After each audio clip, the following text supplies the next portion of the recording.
Today we're going to have our first proper look at some new and updated mods to make this awesome Auto Salvage Yard in Cities Skylines 2. We had a quick peek at them at the end of the last series build, but now I can start a build project with these options right from the beginning of the episode, and I have been excited to get this one out to you. I'm not going to do a full rundown or review of every aspect of these additions to the game. That's already been done by some amazing creators, but I will do my best to shout out the mod names and the offers as I'm building along, and I'll link them in the comments or description at the end of the video too. And of course, I'll be talking you through what I'm doing and what I'll be using, and we're going to be covering quite a lot. It's not an exaggeration when I say that these outstanding mods will fundamentally change the direction of the game in such a positive manner, and honestly, I've had so much fun using them, and I hope if you've not tried them out already, you might want to give them a go after watching the video today. Okay, so let's crack on. So we're going to build this well away from the populated area of the city. I'm planning on satisfying some city needs with the addition of a landfill, and I think it will complement the junkyard or the salvage yard quite nicely. Our elementary schools are sitting at 50-60% efficiency due to garbage build-up, so it's definitely an issue that needs addressed. This spot tucked in at our first city interchange system between the industry arterial and the unfinished highway looks like the perfect spot. This will give us easy access for our garbage trucks to access the various parts of the city as well, so we're going to build it here. First job is to move the pylons when move it. I still want them here along the highway, they look pretty nice and they do give a bit of height contrast to our build today as well. I'm going to use a 4-lane collector road here. I do have plans to build around and expand the area here after the build is complete, so an extra lane or two should help for access later down the line. I'm going to get our biggest assets in place first, so landfill building in first, and I'm looking to get that upgrade building flush up against the arterial. Yep, that fits perfectly. Sweet. For the main section of the salvage yard, I want something of an irregular shape just to make things look a little bit more interesting to look at. The landfill will surround quite a bit of this build, so I want to avoid it looking square. It'll be nicely curved at the back near the highway as well, so hopefully the sharp lines and the curves can work nicely together. The dirt road will stay in the build. It'll work well with the texture options I'm going to be using later. A quick note on the textures. The beauty of what I'll be showing you today lies in stacking or overlapping various textures and decals to achieve the unique and realistic look. So here, for the main storage area, I'm going to use the in-game ore surface. After clearing the trees, I'm going to stack the Broman 10's large gravel, then patches surface, which runs off Triton Supreme's new extra detailing tools mod. And that's going to give me the base to work on, and I'm happy with that. Bear in mind, this is just the beginning. We'll be continuing to layer textures and decals as we go into the build. With the storage element done, I want to outline a service yard type area at the front. So again, using Broman's mod, I'm going to add the small gravel base. It's pretty similar to some of the base game concrete or paving surfaces, but it's got that little bit of extra detail. With the outline of the main build in place, I'm going to build a landfill around it. So pop an anarchy on, and we can use the vanilla area tool and just extend it out the usual permitted build area. I don't know if the parts outside the area are functional or not. If anyone knows, just let me know. It could be useful for a couple of other things I've got planned. But I don't really care anyway. I need it to encircle the build, so it's happening here regardless. One amazing feature in extra detailing tools is the addition of net lanes. Here, I'm going to be pulling out some fencing, but you'll see me use it for road markings later on in the video as well.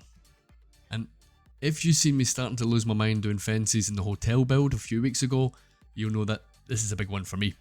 The mod will resize the fencing assets for you automatically. There's loads of snapping options, and all the usual curve options are there for you too. It's amazing stuff. It's going to save me hours of work, quite honestly. I'm in love with it. It's incredible. Now, I'm not too fussed about keeping the colours the same for this fence. One, I mean, it's mostly see-through anyway, and it's a junkyard build, so things shouldn't be looking too perfect anyway. Now that the outline and road networks are in, we'll look to get the buildings in. The first of these is the big ore asset. I'm going to repurpose this as a big vehicle processor type thing. I found a nice matching red manufacturing asset to go out by the entrance as well, and I'm going to try and find a couple of smaller assets that match rung alongside it. Now you might see me here deleting the chimney from one of the industrial buildings. Up until recently it was only possible to do that via the dev mode, which was really useful. But with the latest pub release of Yin Yang's Better Bulldozer, you can delete certain objects from assets directly through the bulldozer function.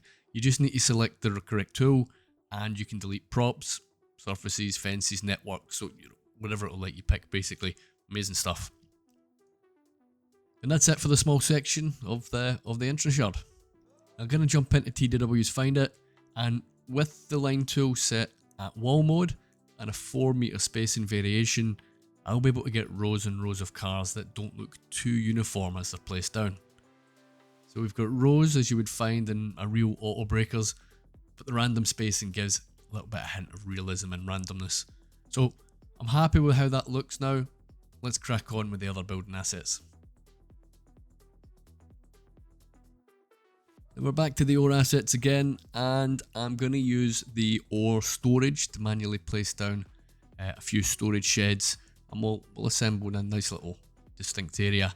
If you want all the colours the same, just hit B twice, which is your bulldozer keybind, and it will cycle through the variations or the colours for you. There is a mod out now that does address that issue. I've not tried it yet, but I'm going to be downloading it shortly, and I'll let you know how I get on. Going to remove a few objects and use Move It to shift some of the sheds over, and we'll give that enclosed look that I'm after. Beautiful. Another ore asset again. These assets are brilliant, aren't they? Just wish we had more of them, to be honest.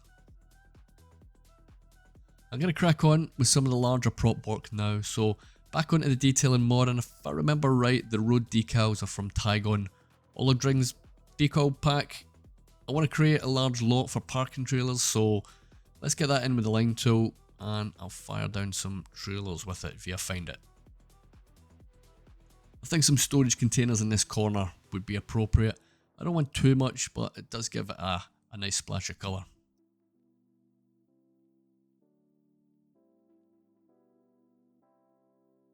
So with a quick zoom out, let's have a quick look at what we got. I reckon we'll rejig this parking situation. I made the decision to put in some non-functioning parking. A couple of reasons. One, can't really see there being much parking need down here. And two, the in-game one just didn't look very well. So that's out. Back to our good old ore assets again, and I'm going to grab some uncovered storage lots now and just chuck a few of them in. Kind of feels like cheating being able to do that quick. Again, I'm happy to use different variations and colours, and we'll embrace the imperfections today. We'll have a couple more buildings at the end to finish the big stuff off in just a minute. I want to add another process building into the main storage yard, so yeah, again, ore assets. I'm going to strip out the fencing and the surface, and I'll plop it down beside the big processing crane. I can imagine this as a smaller breaking machine filling up those little containers, ready to be sold and shipped out. The last of the parking I'll provide are the diagonal lots, and that's 100% better looking option than what we had earlier. Now a few of these buildings have this orange safety barrier, so let's just find it and we'll extend that theme in a few places. Repeating these objects that are here already around the build always gives that impression that it's one big cohesive build, doesn't it? Definitely recommended. Here I'm going to use some trash and junk assets. I use a mix of brushing them in and hand placing them. The brush might look messy, but it's time saving and it's easier to cover a big area and just delete the ones you don't want. I'm keeping Anarchy on for this. You might prefer to keep it off and then pop it on for the ones you want to place by hand. Your call.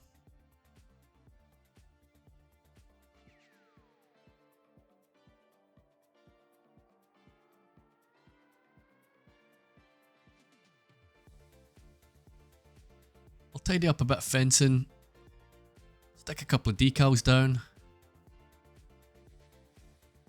I'm going to put the building I found that I liked but forgot to put it in its place. And at that point I realised I used the residential fence instead of the big industrial. If this was a couple of weeks ago, I'd have probably just sucked it up and kept it. However, given how easy and painless the fencing is with the knitling function, I'm just going to replace it. We'll take it all out and it will take about 2 minutes to do. Magic. That is more like it.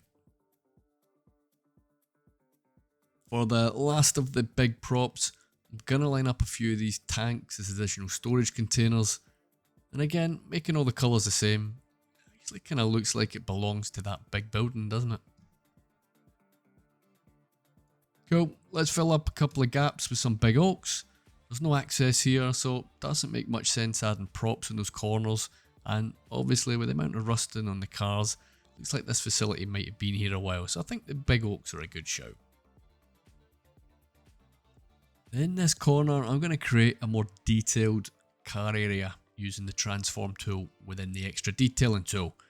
I kind of imagine this was the original yard maybe. It'll be a bit disorganised and a bit overgrown.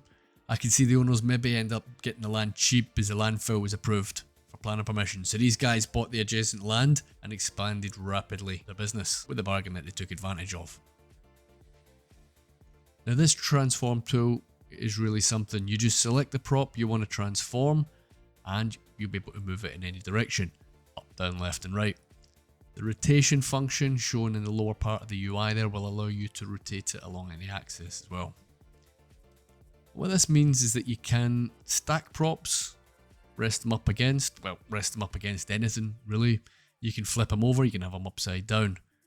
Pretty nice they actually have detailing on the bottom of the cars actually, isn't it? It does take a little bit of getting used to, but once you have a session on it, it does come together quicker, I can promise you. One thing it took me a while to notice was the first boxes here on the left hand side. This box will dictate the increments in which you're able to transform. So the lower the number, the smaller the movement, the higher the number, the bigger the movement. Once I had that down, I was able to work through these an awful lot quicker. And that's quite a bit of prop work done. Things are coming together really nicely now. A few bits of forgetting junk stuck in here between the buildings will look appropriate. So we've had a look at the net lane functions already for our fences. Now I'm going to use it again, but this time I'll be using the highway markings. I want a dedicated no parking area to allow access to these containers and maybe also function as perhaps a turning point for trucks. So with snapping on, I'm going to use the white lines and we're just going to draw out the overall area. The yellow lines will run at 45 degrees. For consistent spacing, I'm going to use a path. I'm just going to use its width as a guideline. We'll simply draw the lines in and snap them onto the white outer line. We'll just repeat the process on the other side and we'll be left with nice, consistent, tidy yellow checked box. Now, I'm using it here for parking areas in a yard, but you can use this anywhere. The obvious place would be a custom road junction, but also creating marking within your own surfaced build areas.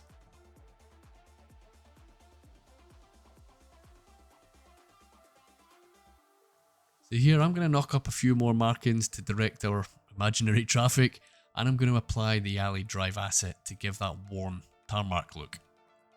And that functionality is something special. I never thought that was going to be possible. It's unreal. I love it.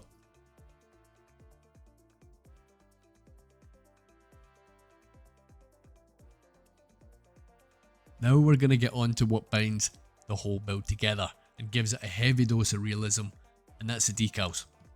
I'm going to use a whole load of Sully's brilliant stains and leakage details pack here. These work well on roofs and walls of buildings, and what a difference they make. If you want the effect more pronounced, i.e. darker, just stack the detail and apply it in a few layers and you're good to go. So I'm going to be applying these on pretty much every building that will take them. Wasn't playing nice for the little domed storage buildings, so we're going to use our imagination and assume that these buildings have only recently been added to the yard. So the effects of the weather haven't had its time to do its thing here, but in fairness, it's no bad thing having a little contrast between the old and the new. Let's just finish off the last few decals in the parking area. On to the big main vehicle storage area now, and the first additional adjustment to the double surfaces we put in at the start is going to be the driven gravel road effect. This will help lighten up the area where vehicles would typically need access. That's the first part of the creating contrast in the area done. We'll be coming back for some more in just a minute. Back to Sully's decals again, and this time we'll be using his cracks and damage decal pack for the old yard corner. That's the first of the layers in for that area. Switching over to Tygon's ground texture decal pack, I want to add a bit of dirt, a little bit darker dirt at the edges of the storage area. It kind of look like debris a little bit, I guess, as well. We'll take a few small detailing opportunities here as we go along. So I'll add in some cones, a little trailer, some more stone decals. They're all pretty nice additions. At this point, I'll continue to add the stains to the rest of the buildings.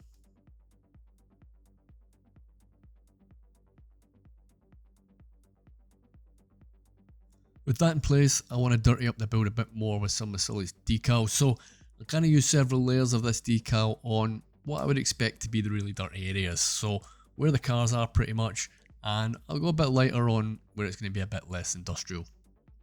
Adding these decals under the stack of cars in the main storage area really helps make the area stand out. This is the fourth effect we've added to the ground here. We're not quite done yet.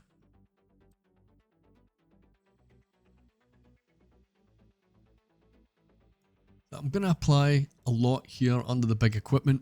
I can imagine that a lot of the work in the yard would be focused in that little area, so I think it makes sense to go a bit heavier here. Over on the undeveloped plot of land, I was in kind of two minds what to do with it. I was thinking a little industrial build, but having a look on Google Maps, I pretty much landed on a secondary yard. I'm going to go basic on this one. I can see this as something of an overflow facility. Going to keep this one fairly empty and just add a bit of contrast really to the fully packed one next door. And I'm going to use the same assets, surfaces, decals, etc. as the first one.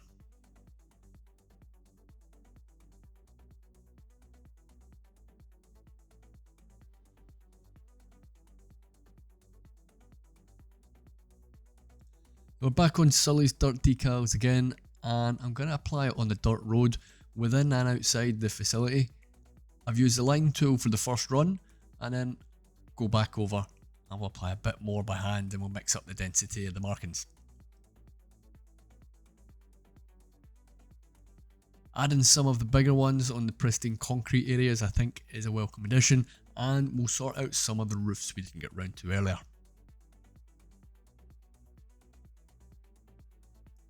We're going to box off the area here and we're going to shield it from motorists' view.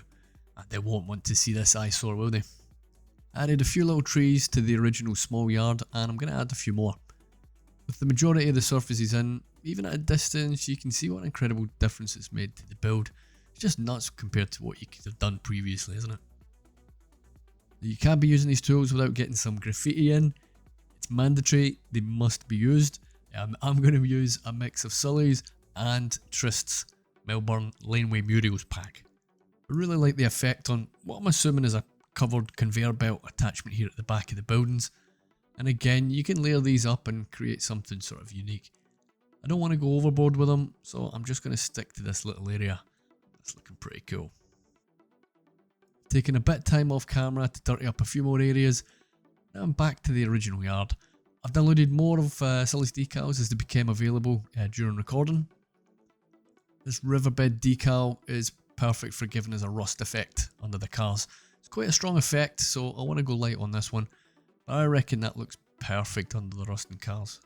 You'll see some car props disappearing here, and they weren't for coming back even after refreshing Anarchy, so I'm going to lose a few more when I add the surfaces. I made my peace with that. I'll add them in at the very end. Going to add it to the bigger yard now, and I reckon that blends and contrasts quite nicely with the charcoal almost looking effect as well, so yeah, lovely. And that takes care of it for all of our textures now. Wow. Just some finishing touches to sort out.